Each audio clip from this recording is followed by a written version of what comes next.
Hello students, देखिए question number 9 तक हो गया तो क्वेश्चन नंबर 10 पढ़ेंगे। क्वेश्चन नंबर 10 की स्टेटमेंट पहले देख लेते हैं। इधर लिखिए, ये स्टेटमेंट है, find the equation of all lines having slope -1 that are tangent to the curve y is equal to 1/x-1। Curve दे रखी है y is equal to 1/x-1। हमें इक्वेशन निकालनी है सारी लाइंस की जिनका स्लोप -1 है और वो टेंजेंट है किस पर, कर्व पर। गिवन कर्व पे टेंजेंट है, स्लोप दिया -1। तो अगर स्लोप दिया तो यहाँ से कुछ तो क्लियर हो जाता है कि हमें डेरिवेटिव अगर हम लेंगे फंक्शन का, स्लोप क्या होता है, फंक्शन का derivative at the passing point, ये पॉइंट ऑफ कॉन्टैक्ट। तो dy/dx एट x1, y1 हमने पॉइंट मान लिया। ये हमें मतलब फंक्शन का डेरिवेटिव यानी कि स्लोप गिवन है।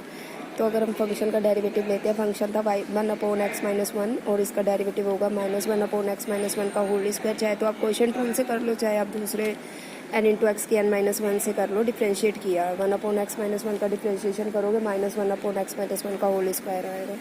तो यहाँ से इक्वल टू -1 आ गया, यहाँ से माइनस से माइनस कट गया, यहाँ से आ गया x-1 का whole square is equal to 1। अगर किसी क्वांटिटी का होल स्क्वायर 1 के इक्वल है तो अगर सिंगल उसको लेंगे x without square x-1 is equal to +-1 आएगा। ठीक है, तो एक बार प्लस के साथ लेंगे, एक बार माइनस के साथ। जब प्लस के साथ लेंगे, पहले मान लो यहाँ +1 ले लिया तो फिर ये 1 ये भी उधर जाके प्लस का हो जाएगा तो x1 2 आ जाएगा। अगर माइनस का 1 लोगे तो x1 0 आएगा। ठीक है, यहाँ पर x1 is equal to 2 and x1 is equal to 0, 2 points आ चुके हैं हमारे पास।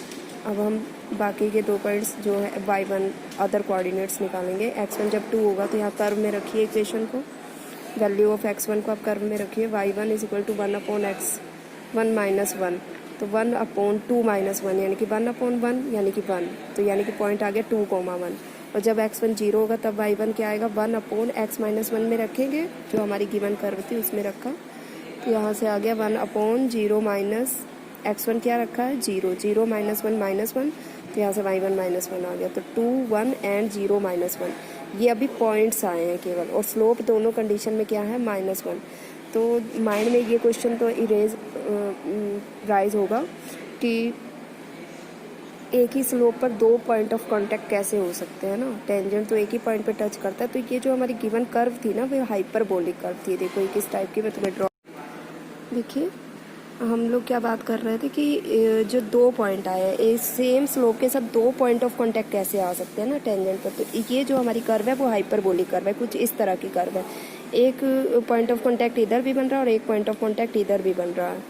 तो जब ये वाला लेके पॉइंट और स्लोप -1 लेकर इक्वेशन निकाल देंगे, वही पॉइंट स्लोप फॉर्म में y - y1 is equal to m×x - x1, तो ये इक्वेशन आएगी। इसी तरह से ये पॉइंट लेकर, ये स्लोप लेकर जब हम निकालेंगे तो पॉइंट स्लोप फॉर्म में ये इक्वेशन आएगी। ठीक है, तो ये 2 लाइंस आई हैं which are the tangent to the given curve with slope -1, same slope है। ओके, तो ये हाइपरबोलिक कर्व थी। ओके, क्वेश्चन नंबर 11 देखते हैं। y is equal to 1/x-3 है, स्लोप 2 है, आपको equations of lines find out करनी है। वैसे तो बिल्कुल सेम है क्वेश्चन नंबर 10 की तरह, पर कुछ ट्विस्ट मिलेगा आपको इस क्वेश्चन में, तो मैंने इसको सॉल्व कर दिया। देखो स्लोप गिवन है, मतलब फंक्शन का derivative at the point of contact x1 y1 is given that is equal to 2। तो अब इसका डेरिवेटिव लेना तो ईजी है, ये -1/x, x1 y1 पर ले रहे तो x को x1 से मैंने चेंज कर लिया है, x1 - 3 का होल स्क्वायर। तो यहाँ से जब आप सॉल्व करोगे तो क्रॉस मल्टीप्लाई से ये आ जाएगा, 2 × x1 - 3 का whole square is equal to -1। x1 - 3 का होल स्क्वायर किसके इक्वल हो जाएगा, -1/2। क्या किसी क्वांटिटी का स्क्वायर नेगेटिव हो सकता है?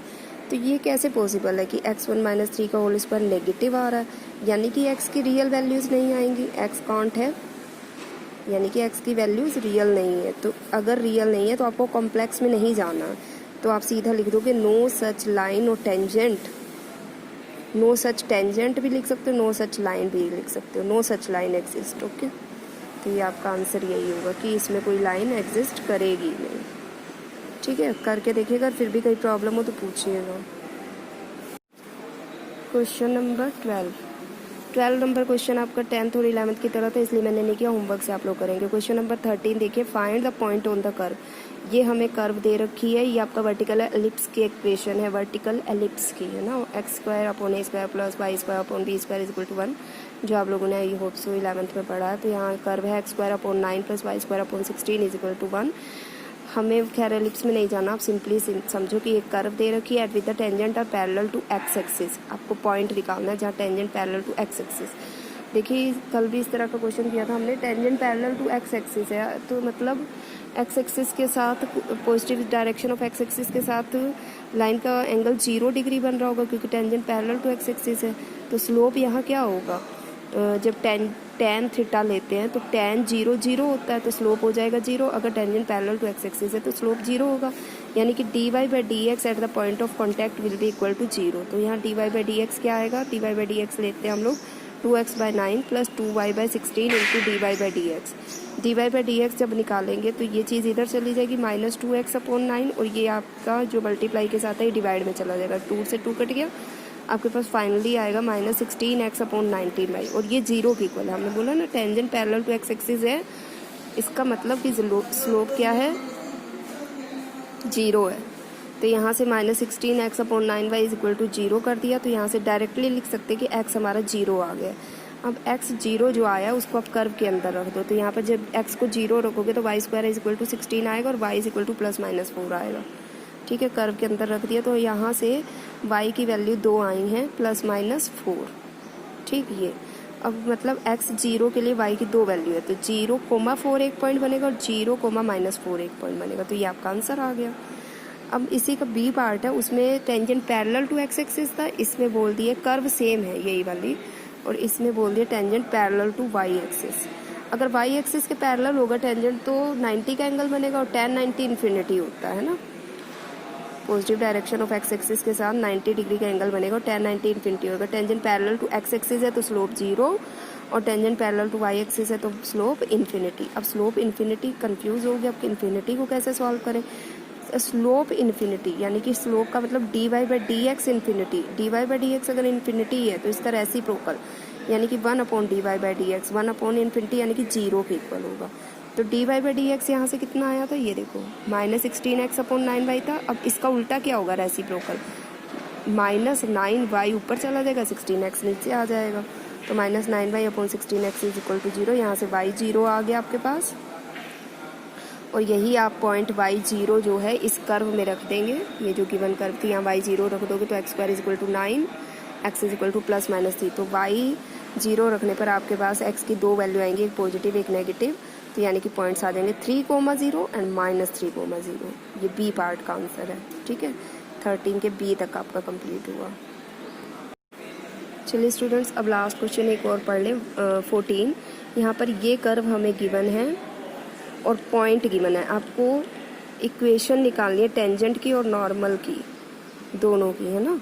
हाँ, equation of tangent and normal to the curve this one at the point of contact 0,5। तो पॉइंट भी गिवन है तो सीधा पहले स्लोप फाइंड आउट करें। स्लोप क्या होता है, स्लोप होता है derivative of function at the point of contact. तो डेरिवेटिव ले लीजिए 4x cube minus 18x square plus 26x minus 10। अब आप इसमें जब x की वैल्यू, यहाँ देखो पॉइंट ऑफ कॉन्टैक्ट 0 है तो 0 रखना हो यहाँ पर, क्योंकि y तो है नहीं, x 0 रख दो तो कितना आ जाएगा स्लोप, -10। तो स्लोप ऑफ टेंजेंट आ चुका है -10। अगर नॉर्मल की भी बात करें, फिर टेंजेंट नॉर्मल दोनों की इक्वेशन निकालनी है। टेंजेंट नॉर्मल आपस में परपेंडिकुलर है, परपेंडिकुलर होते हैं तो स्लोप की प्रोडक्ट -1 होती है। वैसे भी कल भी मैंने बताया था कि स्लोप ऑफ नॉर्मल होता है -1 अपॉन स्लोप ऑफ टेंजेंट। तो यहाँ पर स्लोप ऑफ टेंजेंट -10 है, -1 अपॉन -10 जो स्लोप ऑफ नॉर्मल आएगा 1/10। तो दोनों स्लोप है मेरे पास, अब टेंजेंट का भी और नॉर्मल का भी, और पॉइंट भी है 0,5। तो इक्वेशन निकल सकती है, पॉइंट है स्लोप है, टेंजेंट की बात कर रहे हैं, पॉइंट है 0,5 और टेंजेंट का स्लोप कितना आया था -10। तो यहाँ पर हमने स्लोप पॉइंट फॉर्म है y माइनस y1 is equal to m into x minus x1, यहाँ पर रखकर आप इक्वेशन निकालेंगे तो ये आ जाएगा। इसी तरह से इक्वेशन ऑफ नॉर्मल के लिए पॉइंट है 0,5 और स्लोप अभी हमने निकाल के दिखाया, -1 अपॉन स्लोप ऑफ टेंजेंट से कितना आया 1/10। तो यहाँ पर जब आप रख दोगे y माइनस y1 is equal to m into x minus x1 तो आपके पास आ जाएगा ये इक्वेशन आ जाएगी। ठीक है, तो इस तरह से इक्वेशन ऑफ टेंजेंट हो गई, ये इक्वेशन ऑफ नॉर्मल हो गई। 14 तक आपके कंप्लीट हो गए हैं आज 6.3। ओके, कोर्स खींच रही हूँ, देखो आज ही 6.3 स्टार्ट हुई थी और मैंने 14 तक कंप्लीट कर दिया है। पर आप लोग भी वर्क करते रहो तो हम लोगों की सेटिस्फेक्शन बनी रहेगी। ऐसा ना हो हम लोग स्ट्रगल करते रहो और आप लोग बिल्कुल हाथ पे हाथ करके बैठो, कॉपी मेंटेन नहीं है। ऐसा बहुत सा तुम्हारी क्लास में ये सब बहुत सारे स्टूडेंट कर रहे हैं ना। प्लीज़ कॉपी मेंटेन रखिए आप लोग। Okay students, that's it.